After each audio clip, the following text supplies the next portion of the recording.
తెలంగాణ రాష్ట్రం వస్తే ఇంటికో ఉద్యోగం, దళితుడిని ముఖ్యమంత్రి చేస్తామని, నేను ఏ పదవులు తీసుకోకుండా కేవలం కాపలా ఉంటామని చెప్పిన కేసీఆర్ అధికారం వచ్చాక ఎలా మాట మార్చారో ప్రజలందరికీ తెలుసు.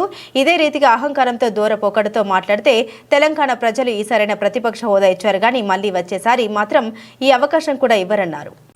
కల్వకుంట్ల చంద్రశేఖరరావు గారు రజోత్సవ సభలంటే మీ 25 సంవత్సరాలలో ఏదైతే మీరు తెలంగాణ కోసము పోరాటం చేసిన విషయాలు ఏ రకంగా అయితే మీరు చెప్పిండ్రో దానితో పాటు 10 ఏళ్ల మీ పరిపాలనలో మీరు ఇచ్చిన హామీని ఇంటికొక ఉద్యోగం గాని, దళితుని ముఖ్యమంత్రి చేస్తా అని చెప్పి మోసం చేసిన విషయాన్ని గాని, గిరిజనులకి పోడు భూములు గాని, రైతుల చేతులకి సంఖ్యలు చేసిన విషయాలు, ఇలా అనేకమైన పొరపాట్లు తప్పిదాలు అన్నింటినీ మీరు చేసిన వాటిని అంగీకరించి తెలంగాణ ప్రజల్ని క్షమాపణ కోరుతారని చెప్పి మేము భావించినాం.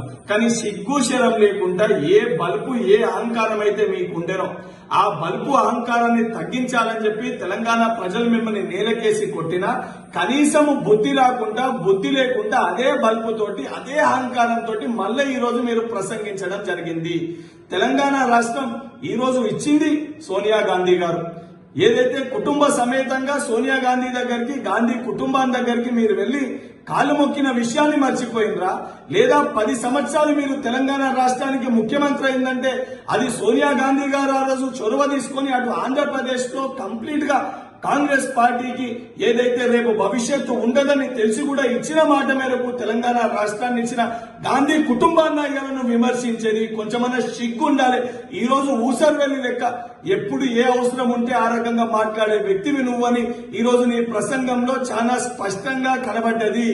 ఈ రోజు కాంగ్రెస్ పార్టీ అధికారంలోకి వచ్చినాక మేము ఇచ్చిన ఒక్కొక్క గ్యారంటీని అమలు చేస్తుంటే అది జీర్ణించుకోలేక తట్టుకోలేక వాస్తవానికి దానిపైన అసెంబ్లీలో వచ్చి మాట్లాడే ధైర్యం లేని నువ్వు ఈ రోజు వాటిని విమర్శిస్తున్నావంటే యావత్ తెలంగాణ ప్రజానీకం గమనిస్తుండ్రు.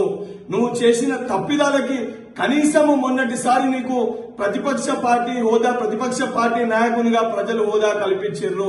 ఈ రోజు నీ యొక్క అహంకారము, నీ బల్బుని చూసినాక తప్పనిసరిగా రాబోయే ఎన్నికల్లో ఏదైతే అధికారంలోకి రావడం కాదు, కనీసం నువ్వు శాసనసభకి ఎన్నికే ఎమ్మెల్యే అయ్యే పరిస్థితి కూడా కేసీఆర్ ఉండదు అనేది ఒకటి నువ్వు గుర్తుపెట్టుకోవాలని చెప్పి నేను హెచ్చరిస్తున్నా.